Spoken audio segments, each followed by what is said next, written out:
আসসালামু আলাইকুম, শুভ সকাল। সবাইকে ঈদ মোবারক। সবাই কেমন আছেন? আশা করি সবাই ভালো আছেন।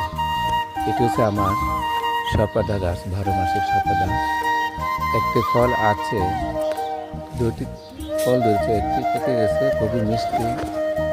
ফল থেকেও আবার ফল চলে আসছে, যাতে করে ফুল যাতে ঝরে না যায় সেই জন্য আমি হাফ চামচ পুরা 1 লিটার জলের সাথে মিশ্রিত করে স্প্রে করে, যাতে করে ফুলগুলি ঝরে না যায়, ফুলগুলি টেকে।